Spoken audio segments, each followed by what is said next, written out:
Being English classes, your master key towards perfection. Hi friends, big English classes में आपका फिर से एक बार स्वागत है। कुछ दिनों से मैं मेरे यूट्यूब चैनल पर कुछ वीडियोस अपलोड नहीं कर पा रहा था क्योंकि मेरा चैनल 8 दिन से हैक हो चुका था। किसी और ने मेरा चैनल हैक किया था और अपने वीडियोस वो डाल रहा था, इसीलिए थोड़ी बहुत प्रॉब्लम हो रही थी और मशक्क़त हो रही थी। तो मैंने सोचा चलिए अब जब चैनल वापस आ चुका है तो क्यों ना हम जो लेसन्स जो मैं बनाता हूँ उसे कंटिन्यू करें। तो हम लोग बात कर रहे थे पिछली बार पार्ट 1 मैंने ऑलरेडी अपलोड किया है और मेडिसिनल क्रीपर के बारे में। तो मेडिसिनल क्रीपर में हम लोगों ने लास्ट टाइम बहुत सारी चीज़ें डिस्कस की थी। मैंने अपने एक्सपीरियंस भी बताए थे आप लोग को और मैंने ये भी बताया था कि वो जो पौधा होता है जिससे वो एक तरह का बेल होता है और काफ़ी सारे मेडिसिनल प्रॉपर्टीज़ उस पौधे में होती है। तो ये सारे इंट्रोडक्शन पार्ट 1 में मैंने ऑलरेडी बताया है। जिन लोगों ने अगर पार्ट 1 नहीं देखा हो और पहली बार इस चैनल पे आ रहे हैं तो मेरा उनसे गुज़ारिश है कि आप लोग मेरे चैनल को सब्सक्राइब कीजिए और प्लेलिस्ट में मौजूद जितने भी वीडियोज़ अपलोड की गई है उसे आप सारे के सारे देख लीजिए, तो आप लोग को उससे काफ़ी फ़ायदा होगा। तो चलिए स्टार्ट करते हैं।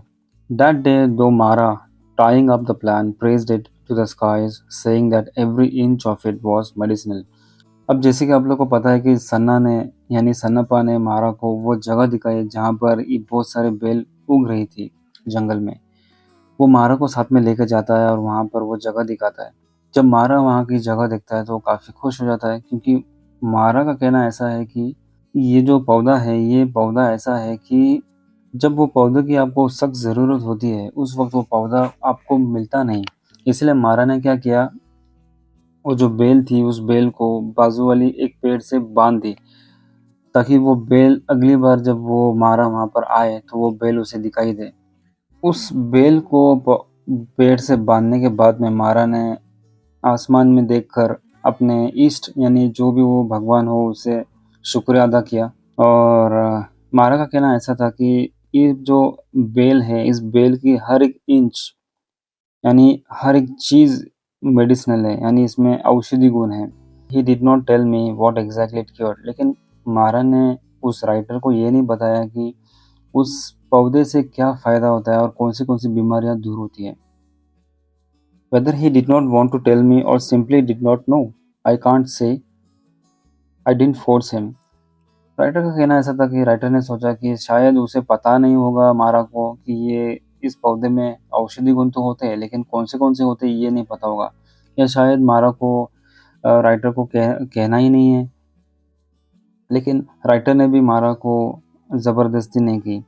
Mara spun such exciting yarns that instead of tying it to the tree, even if he had tied the creeper around his own neck, people were not likely to take him seriously. मारा जो था वो काफ़ी मशहूर था अपने लोगों में कि सारे लोगों को पता था कि मारा जब भी कोई बात कहता है या कोई कहानी कहता है वो हमेशा झूठ पर निर्भर होती है, हमेशा झूठी कहानी होती है, मनगढ़ंत कहानी होती है। इसलिए अगर मारा वो जो बेल थी, अगर वो पेड़ से लपेटने से बजाय अगर अपने गर्दन को भी लपेट लेता तो भी लोगों को इस पे विश्वास नहीं होता। But his stories were marvellous even when they were not true. लेकिन मारा के पास एक कला थी और वो कला थी लोगों को स्टोरीज बताना। मारा की जो कहानियाँ होती थी वो इतनी ज़बरदस्त होती थी कि लोगों को मारा की कहानी झूठी होने के बावजूद काफ़ी पसंद आती थी। One day it seems Mara had gone to forest to bring some bamboo shoots home, with his hand thrust through the bamboo cane when he was cutting the shoot. एक दिन ऐसा हुआ कि मारा जंगल में जाकर बाम्बू लेकर आने के लिए वहां पर गया था। बाम्बू को काटने के लिए एक औजार होता है जिसे कहते हैं खुरपी, और अंग्रेजी में उसे कहते हैं सिकल। तो जब वो बाम्बू काट रहा था उस वक्त गलती से उस खुरपी से मारा की उंगली कट गई। The sharp sickle had apparently cut an artery and it started bleeding copiously in spurts. मारा की उंगली की एक नस कट गई जिसकी वजह से मारा की उंगली से काफी खून बह रहा था। Everyone around was alarmed and someone brought some leaf, pressed it against the wound and bandaged it with a cloth torn from one of their lungis. तो जब आसपास के जो लोग थे वो देखकर काफ़ी परेशान हो गए और उनमें से एक ने जाकर पास ही किसी बेल से एक पत्ता लाकर मारा की उंगली पे बांधा और फिर ऊपर से अपनी ही लुंगी फाड़कर उसने उससे उस ऊँगली को बाँध दिया। Mara held his wounded hand carefully so that it would not shake too much and went to the white man at Holy Hinderoo for proper dressing and treatment. वो जो दौर था वो ज़माना ब्रिटिश का दौर था, तो काफ़ी ब्रिटिशर्स उस ज़माने में रहा करते थे। तो जब मारा की उँगली कट गई तो मारा ने फर्स्ट एड लिया था, यानी कम से कम हॉस्पिटल पहुँचने तक उसकी उँगली से खून ज़्यादा ना बहे, इसलिए उसने वो लुंगी की जो एक लुंगी की चिंदी बोलते हैं हम लोग, तो लुंगी बांध दी थी। होली हिंडलू इस जगह पर जाकर वहाँ पर जब वो वहाँ के एक गोरे इंसान से यानी ब्रिटिशर्स को, यानी कोई एक डॉक्टर होगा जो Mara held his wounded hand carefully so that it would not shake too much and went to white man at Holy Hindu for proper dressing and treatment. ये जो कहानी है ये उस ज़माने की कहानी है जब ब्रिटिशर्स रहा करते थे। तब मारा की जब उँगली कट गई तो मारा ने सोचा चलो होली हिंडू एक जगह है, वहाँ पर व्हाइट मैन यानी जो अंग्रेज़ होते हैं ना, जो अंग्रेज़ डॉक्टर्स उस ज़माने के, मारा ने सोचा वहाँ जाकर मैं उस अंग्रेज़ी डॉक्टर के पास जाकर अपनी ड्रेसिंग करा लेगा और ट्रीटमेंट करा लेगा। तो जब वो वहाँ गया, उँगली पर पत्ता लपटे हुआ था, जब वो वहाँ पर जाता है, the white man got out his first aid kit, cotton, medicines, antibiotics, powder etcetera, opened the bandage and removed the leaf. Surprise! जब वो अंग्रेज़ डॉक्टर अपना सारा किट यानी अपने अटैची या अपने बैग में जो भी चीज़ें रखते हैं, हालाँकि अक्सर आप लोगों ने देखा हो जब भी कोई डॉक्टर होता है, तो अपने बैग में वो सारी चीज़ें रखते हैं जब वो किसी के पास विज़िट करने आता है या किसी मरीज़ को विज़िट करने आता है। तो उस बैग में होता क्या है, उस बैग में कॉटन होता है, इंजेक्शंस होते हैं, तरह-तरह की दवाइयाँ होती हैं, बैंडेजेस होते हैं, पाउडर होते हैं। तो ठीक उसी तरह से अंग्रेज़ी डॉक्टर के पास भी अपने बैग में काफ़ी सारी चीज़ें थी। जब मारा उसके पास आता है तो अंग्रेज़ी डॉक्टर अपनी बैग खोलकर वो सारे फर्स्ट एड किट निकालता है सामने। फिर जब मारा की उँगली पर जो लपटी हुई जो लुंगी थी, जब वो उसे निकालता है, तो वो काफ़ी हैरान हो जाता है। वो देखता है कि मारा की जो उँगली है वो अच्छी तरह से साबुत है, यानी उस उँगली को ज़रा भी कोई ऐसा आसार नहीं दिखाई दे रहे थे या कोई लक्षण नहीं दिखाई दे रहे थे कि उसकी उँगली कटी हुई थी। उसकी उँगली ऐसी थी जैसे कि कभी उसे कुछ लगा ही नहीं या कुछ कटा ही नहीं। There was no blood, no wound. In fact, no sign of any wound had been there. Now the white man became angry with Mara. You fool, are you joking? He shouted. जब अंग्रेज़ी doctor ने ये चीज़ देखी, तो अंग्रेज़ी doctor को ऐसा लगा कि मारा उसका मज़ाक उड़ाने के लिए वहाँ पर आया है। Mara showed him all the blood on his clothes and body and cringed before him, saying that he was not lying. तब मारा उसे अपना कपड़ा दिखाता है, अपना कुर्ता दिखाता है और अपने अपने बदन पर लगे हुए जो खून है वो दिखाता है और उसे कहता है कि वो झूठ नहीं कह रहा। Looking at all this the English man believed मारा। जब ये जो इंग्लिश मैन यानी जो ये अंग्रेज़ है, जब मारा की ये हालत देखी और मारा के बदन पर और कपड़ों पर जब वो खून देखा, तो उस अंग्रेज़ डॉक्टर को यकीन हो चुका था। He took the leaf that had been kept on the wound and told Mara, "Show me the plant from which you plucked this leaf. I will give you my entire plantation." वो जो अंग्रेज़ doctor था वो काफ़ी हैरान हो चुका था। अब ज़ाहिर-सी बात है उस अंग्रेज़ डॉक्टर को ये जानना था कि वो जो पत्ता है वो कहाँ से लाया था। तब वो मारा को कहता है पत्ता हाथ में पकड़कर, "ये जो पत्ता है तुमने कहाँ से लाया? ये पत्ता मुझे बताओ और इसके बदले में मैं तुम्हें अपनी पूरी जायदाद लिख कर देता हूँ।" क्योंकि ये अंग्रेज़ डॉक्टर को पता था कि पत्ते की कीमत क्या थी। आगे जाकर इस पत्ते से वो काफ़ी लोगों की मदद कर सकता था और काफ़ी पैसे भी कमा सकता था, क्योंकि वो जो दौर था अंग्रेज़ के ज़माने का दौर जो था, वहाँ के जो लोग थे अंग्रेज़, ख़ासकर अंग्रेज़ थे, वो हमेशा कुछ न कुछ तो कर कर पैसा कमाने की कोशिश करते थे। Mara took him to the forest, and even though they searched for the entire day, from morning to evening, they did not find that plant which had similar leaves. जैसे कि आप लोगों को पता है कि मारा ने कहा था कि जब उस वक़्त जब उस पौधे की ज़रूरत होती है, तब वो पौधा नज़र नहीं आता। तो जब मारा और वो अंग्रेज़ दोनों जंगल में जाते हैं और वहाँ जाकर वो पौधे को ढूँढना शुरू करते हैं। सुबह से शाम तक वो लोग उस पौधे को ढूँढते हैं, लेकिन उस तरह के पत्ते का कोई बेल या कोई पौधा उन्हें उस दिन दिखाई नहीं देता। Now the Englishman thought that Mara really did not want to identify the plant. तो शायद वो अंग्रेज़ को ऐसा लगा कि शायद मारा वो पौधे के बारे में बताना नहीं चाहता। He was angry because he thought that Mara was so greedy that even though he had offered him his entire estate, He was not satisfied. वो अंग्रेज इतना गुस्सा हुआ, वो मारा से कहने लगा, वो सोचने लगा मारा के बारे में कि मैंने इस इंसान को कितना कितना लालची इंसान है कि मैंने इसे अपनी पूरी जायदाद लिखने के लिए तैयार हूँ, लेकिन फिर भी इसे और चाहिए. So he took out his gun and pointing at Mara said, "If you do not show it to me, I will shoot you down." Now Mara was shivering and he started crying loudly. तब उस अंग्रेज ने एक पैतरा आजमाया. उसके पास जो बंदूक थी, वो बंदूक उसने मारा पर तान दी और कहने लगा कि अगर तुमने मुझे ये पत्ता कहाँ पर मिला है नहीं बताया तो मैं तुम्हें गोली से मार दूंगा. उस पर मारा काफ़ी काँपने लग जाता है और ज़ोर-ज़ोर से रोना शुरू कर देता है. He fell at the Englishman's feet and begged him and said that he really did not know. I believe the Englishman, now really angry, said, "Get out," and drove him out.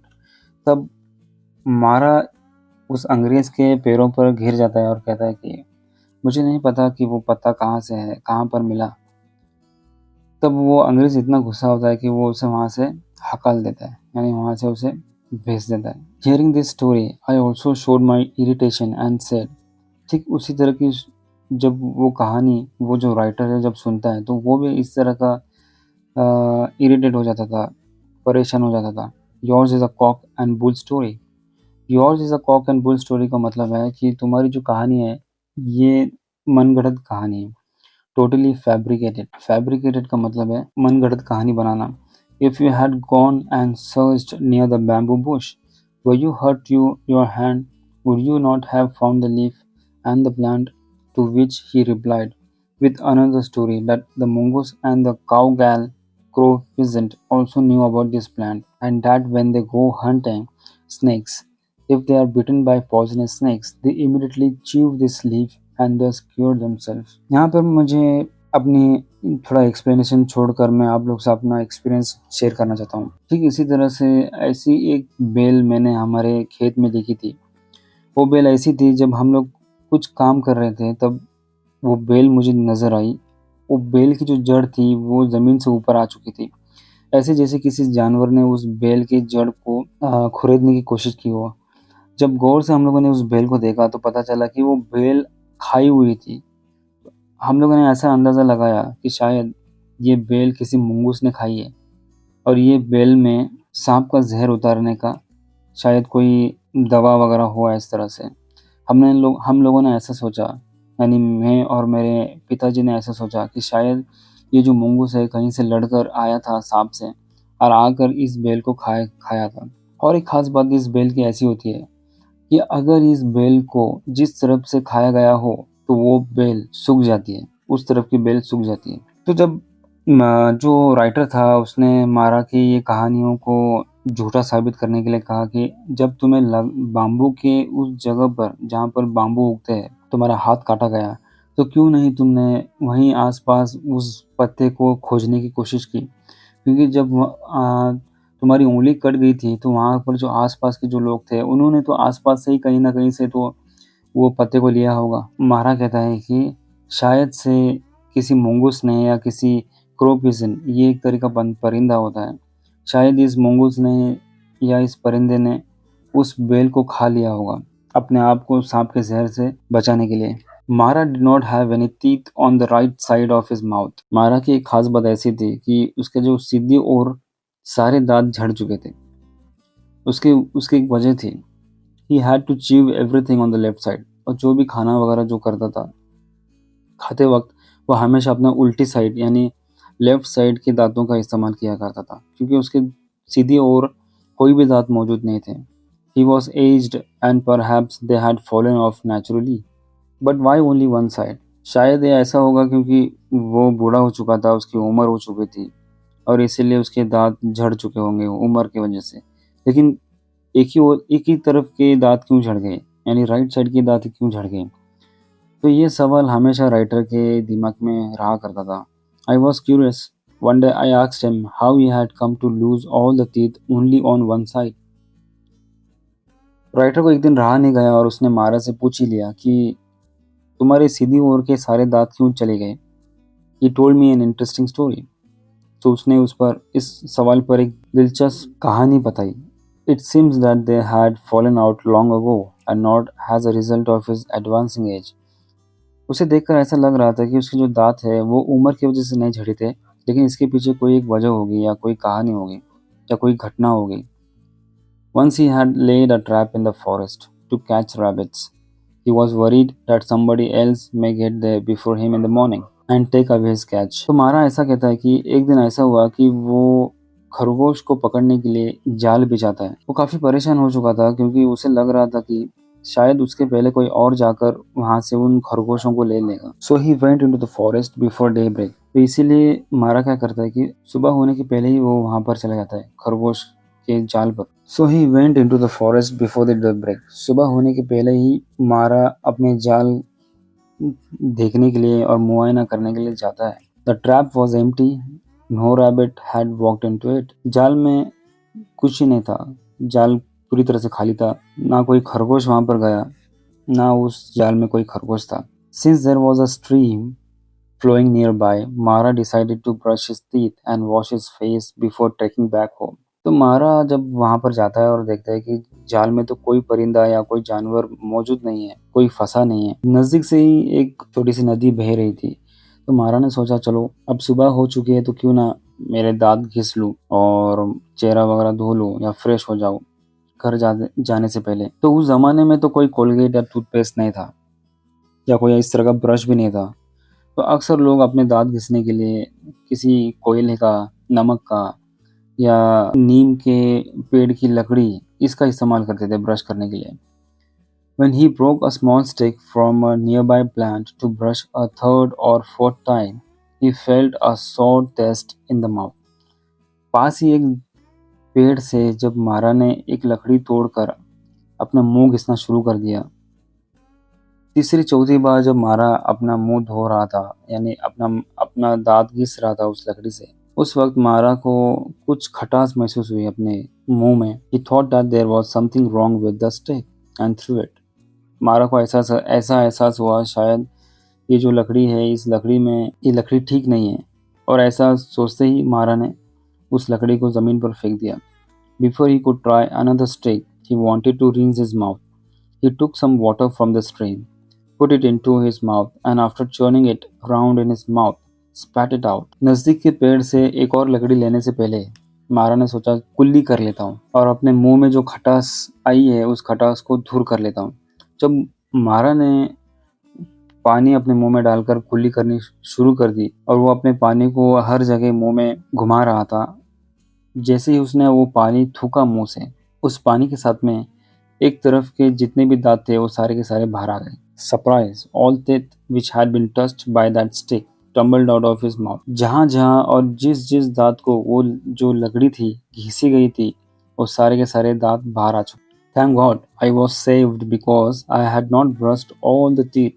Otherwise, I would not have had any teeth left to eat even rice. मारा ऊपर वाले का बहुत शुक्र अदा करता है क्योंकि वो कहता है कि अच्छा हुआ उसने पूरे दांत को नहीं घिसा, सिर्फ एक तरफ के दांत को घिसा, नहीं तो ऐसा होता था कि सारे के सारे दांत बाहर आ जाते थे और उसे चावल तक खाना मुश्किल हो जाता था। आई रिब्यूक्ड हिम।